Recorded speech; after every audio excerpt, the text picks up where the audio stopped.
G'day legends, in this video I am going to be comparing a couple of polarizers. Polarizers are a vital filter for any outdoor landscape photographer that encounters reflections off surfaces, and that'll happen on days like today, bright sun. So polarizers can be a handy filter, but how much do you need to spend? I'm going to today compare a $600 polarizer to a $140 polarizer. That's in Australian dollars. If you're an American, you can pick up this Lee filter for around about $350, and you can pick up the K and F filter that I'm going to be reviewing for around about $90. So let's see how much difference there is today. I'll be taking it through 8 or 9 steps and marking them off to see which one can be the best one for you. Okay, so the first test is, we're going to start with the Lee filter. The first test is how it gets onto the camera, so functionability. So this is the Lee system, and it's good for many reasons, but it is a little bit fiddly. So when I want to use my polarizer in the field, I've got to get this adapter ring that screws onto my camera like that. All takes time. And then I've got this adapter, gets that. And then I've got to physically screw in my polarizer to that front element. And we saw how long that would take. Okay, now this is the K and F polarizer, and it's got a totally different function. It has got this is an adapter, and this can actually stay on your camera full time. So this part of the function can be avoided because it can be on your camera the whole time. But this is how long it takes to get it on the camera. It's magnetic, no screw in. So that has got to be a lot quicker. That's how long it took. So function wise, the K and F definitely wins. That's way quicker to my camera. I'm going to get the shot a lot quicker. 1 point to the K and F. Another function system is that, like most of these screw-in polarizing filters, they're going to have a screw thread on one side, and they're going to have a mechanism that will turn around to increase or decrease the strength of your polarization.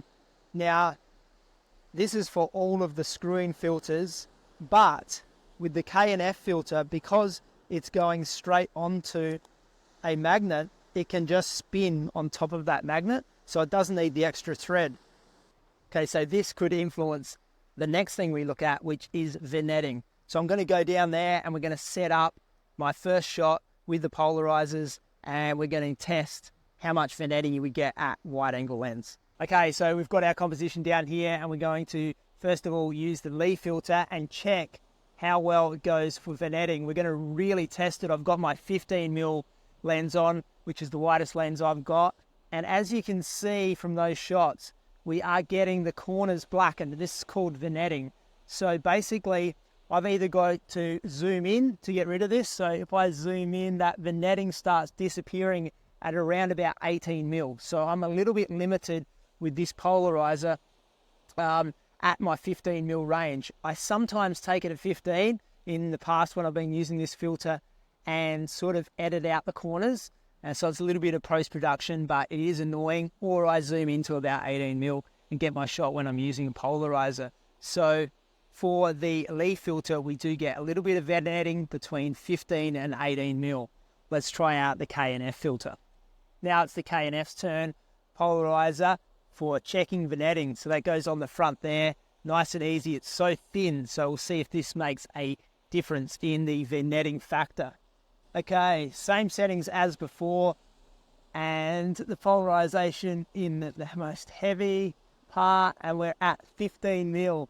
15mm, I'm looking at it on my screen, and we are getting zero vignetting. So super happy with this. Really excited that I can now use my 15mm, and obviously that will go through 15 to 20mm. I will get zero vignetting with this filter, and it's because it hasn't got a spinning mechanism, because it's just got that little adapter that's magnetic and doesn't have the spinning mechanism that sort of puts it further out like some polarizers.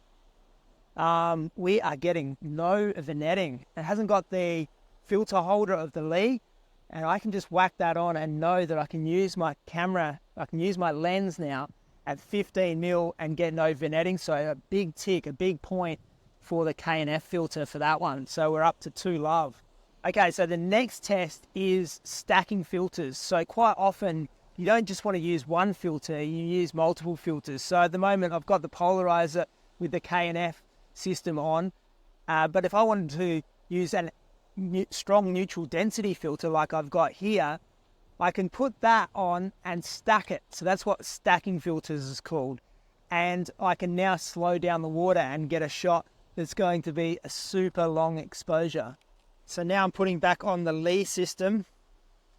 And before I do, you can just see with the Lee system that my polarizer is on the front, but it's got slots. So I can slot in extra filters in there. So I've got my polarizer on. So just like the other one, I can slot in an ND filter. So more or less the same so far. But where this system, the Lee system, wins is that, not good in this environment, but in some environments, a graduated filter is so handy for landscape photographers. And this filter here can then slide in as well and balance the sky with the foreground. And this is a filter I use a lot of the time, not in the middle of the day like we are right now, but at either end of the day when the foreground is quite dark and the sky is bright normally. It balances. So as far as stackability, I'm going to give it to the Lee filter. So 1 point goes on the board for the Lee filter for stackability options, just because of the use of the graduated filter. However, the stackability ease of the K&F is really good with its magnetic system.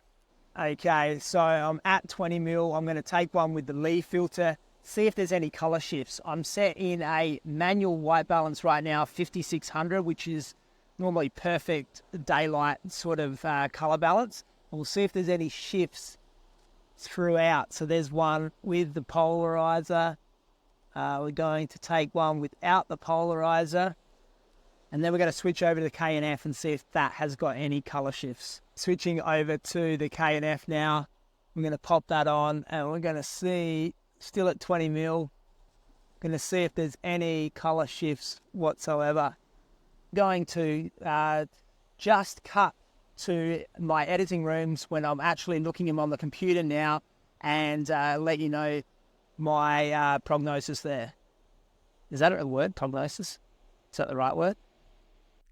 Yes, well, I think prognosis is more of a medical term, and this is more of a summation of where we came to with the color shift. So sometimes filters can create a color shift, so certainly in ND filters, and I will be doing future videos on the quality of different types of ND filters, so stay tuned for that. But polarizers less so, but it's something to look at because some of the cheaper polarizers, they do shift the color a little bit this way and that.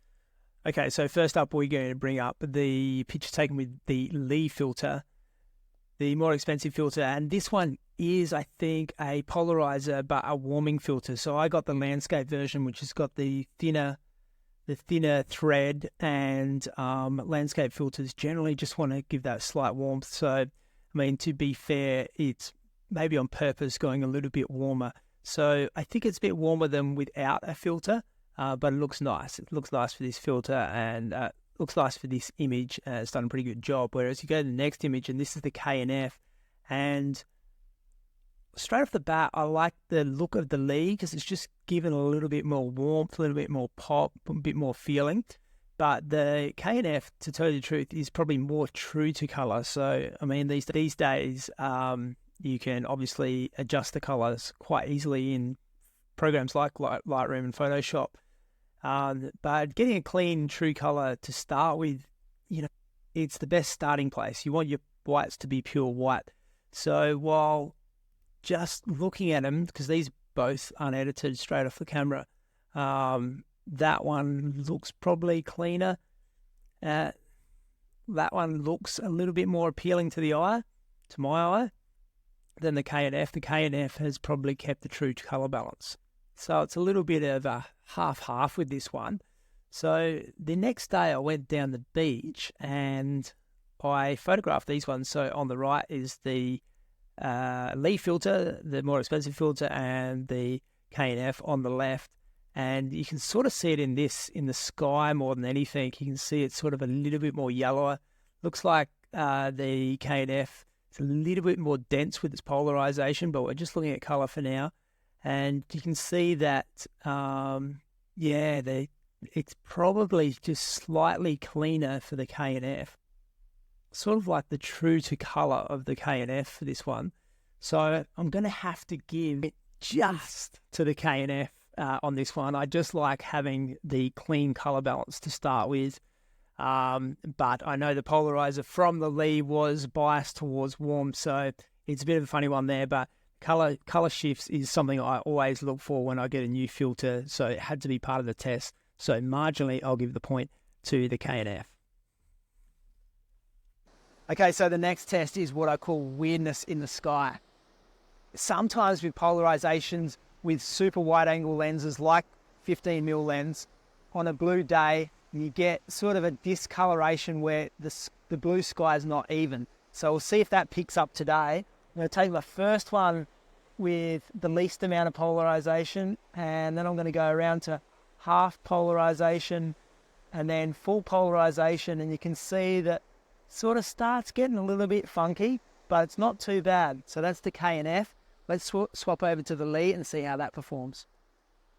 Okay, the Lee filter's going on for the weirdness in the sky test.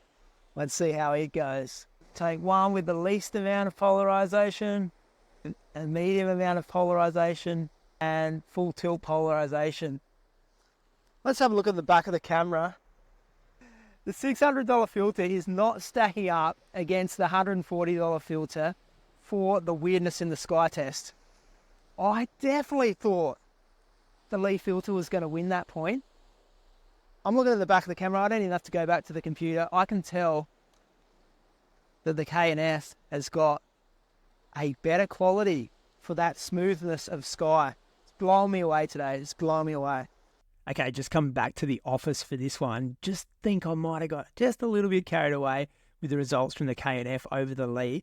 We're going to go into Photoshop now and just sort of just dive deeper into this weirdness in the sky and talk a little bit more about it so you know what I'm talking about. Okay, so first of all, we're going to look at the Lee one. So this weirdness in the sky that I talk about, it's more as sort of a clumping, and it happens with pretty much every polarizer. You won't get around it. Doesn't matter how expensive or good it is. When you're shooting at 15mm in sky like this, it's more of a wide angle thing, and it's at the full extent of the polarization. So the way you can do it is dial the polarization back and you'll get less of it. But what I'm talking about is this clump of like blueness and then light here and light here. So it's an uneven tone throughout the sky, and it just looks really bad, and it's almost impossible to fix in post edit. This is just a raw straight off the camera. This one was the Lee one, and this one was the K&F. So the K&F is probably a little bit smoother, but it's still got the problem. It's not like the K&F solved this problem. So the only way you can really get around this problem is either to zoom a little bit. It starts happening less and less as you extend your focal length, so 20mm, 24mm, 30mm, and almost go away. But also, if you're getting it, just back off the polarization. Just don't have it dialed up so much if you've got a blue sky environment like this.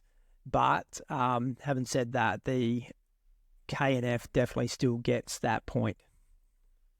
Okay, so the next test is basically the quality of the polarization. I'm going to take you to my future self where I'm reviewing today's photos on my computer and properly giving you an assessment on that, so I can really pixel peep and see if there is a difference at all, and if so, which one wins. Okay, back in the editing room to just have a real close look at the quality and see if these filters either lack or gain over each other in the quality department. So, okay, so we've got the Lee Polarizer up first, and yeah, it's done a pretty good job. It's like done what Polarizer's supposed to do. Just to give you some context, this is the K&F Polarizer. Once again, there was a difference in the color balance there, a little bit warmer, the yellow tone for the Lee, and a little bit cooler on the K&F, but that's not really to do with the quality. The quality of polarization is probably a little bit more effective. You can see it on the tree here and in the rocks, if that's the K&F, and I'll just quickly switch over to the Li, and it's a little bit more reflective.